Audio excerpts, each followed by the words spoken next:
है कि जब तक मोदी जी है तब तक तो अरविंद केजरीवाल जी जेल से बचा के बाहर आ जा रहे हैं और योगी जी आए तो फिर वो भी नहीं हो पाएगा। इसलिए वो योगी जी की चिंता ना करे, अपनी और अपने सत्ता की चिंता करे, इससे वो खुशी होगी। सीमा पूरी वाला है वो मनोज तिवारी के साथ है और जो सीमा पार वाला है वो कन्हैया के साथ है। नरेंद्र भाई मोदी की सरकार है। नरेंद्र भाई, आपका पूरा नाम? अंशु दुबे। अच्छा, तो जो कन्हैया कुमार यहाँ से उठे उनका क्या हुआ?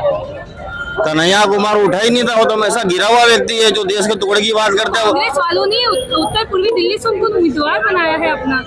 कांग्रेस वालों ने सबसे पहले तो लेफ्ट पार्टी में था, उसका तो बिन पेंदी का लोटा है, वो पहले वामपंथी दल में था, फिर कांग्रेस में आ गया। अब इसके बाद उसके पास कुछ बचेगा नहीं, वो राहुल और सोनिया मैडम के साथ इटली जाएगा, वेटिकन सिटी भग जाएगा, वो उसका क्या भरोसा। वो तो कह रहा है उत्तर पूर्वी दिल्ली की जनता हमें बहुत प्यार कर रही है, सम्मान कर रही है। नहीं, उसे कोई जनता प्यार और सम्मान नहीं कर रही है, उसे उत्तर पूर्वी की नहीं, उसे पाकिस्तान की जनता प्यार और सम्मान करेगी। वो अगर इस्लामाबाद से चुनाव लड़े तो मैं दावे के साथ कहता हूँ वहाँ से जीत सकता है, पर यहाँ में नहीं जीत सकता है। यहाँ से उनका कुछ परचम नहीं लहरा रहा। परचम यहाँ परचम उत्तर पूर्व में सिर्फ और सिर्फ केसरिया का लहराता है, हिंदुत्व का लहराता है, बाकी और किसी का नहीं लहराता। अभी मैं सीमापुरी गई थी, सीमापुरी में कुछ लोगों से बातचीत की, लोग कह रहे हैं मनोज तिवारी जी का कार्य अच्छा नहीं है 10 सालों। सीमापुरी में जो लोग रहते हैं ना, जो मनोज तिवारी जी के कार्यों प्रश्न उठा रहे हैं ना, वो सीमा पार वाले हैं। सीमा पार वाले? हाँ, वो सीमा पार वाले, वो सीमापुरी वाले नहीं है। जो सीमापुरी वाला है वो मनोज तिवारी के साथ है और जो सीमा पार वाला है वो कन्हैया के साथ है। अच्छा, उनके ऊपर क्या कहना चाहेंगे जिस तरह के अरविंद केजरीवाल बाहर आ गए हैं? बाहर आते ही इन्होंने कहा है कि अगर तीसरी बार बीजेपी की सरकार आती है तो योगी आदित्यनाथ को उनके पद से हटा दिया जाएगा, मोदी जी हटाएंगे। मुझे ऐसा लगता है कि जब तक मोदी जी है तब तक तो अरविंद केजरीवाल जी जेल से बचा के बाहर आ जा रहे हैं और योगी जी आए तो फिर वो भी नहीं हो पाएगा।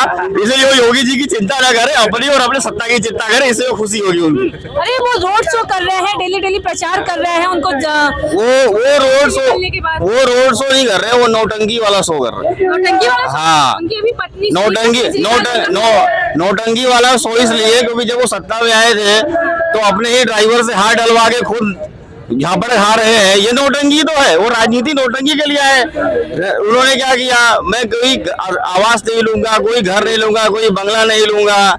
उसके बाद सरकारी आवास में घुस गए, 800 पन्ने की फाइल लेके घूमते थे कि शीला दीक्षित को जेल में डालूंगा, शीला दीक्षित का सरकार बनाने में घुस गए। तो वो नौटंकी वाले लोग हैं ना। बीजेपी की सरकार है, इस वजह से मैं जेल में गया हूँ, बीजेपी वालों ने डाला है मुझे जेल में।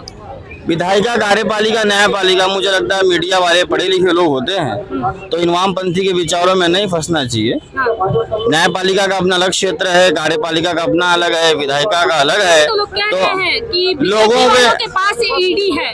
लोगों के कहने से क्या होता है? लोगों को कहने से क्या होता है?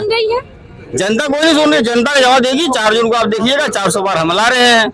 हाँ। और वही इंडी गठबंधन जो है वो कह रही है 150 में सिमट जाएगी। इंडी गठबंधन थोड़ी है, इंडी तो ठगबंधन है। मुझे तो कन्हैया, मुझे तो इंडी गठबंधन, मुझे इंडी गठबंधन का कोई तो एक प्रधानमंत्री पद का चेहरा तो बता दो। कह रहे जिनकी संख्या जो ज्यादा वोटों से जीतेगा उसको हम प्रधानमंत्री बनाएंगे। हाँ, जो ज्यादा वोटों से जीतेगा। बात है कि कुर्सी एक है, उसके पैर 4 है, लड़ने वाले 40 हैं, उनमें कोई नहीं जीत रहा है। ये चोरों का ठगबंधन है।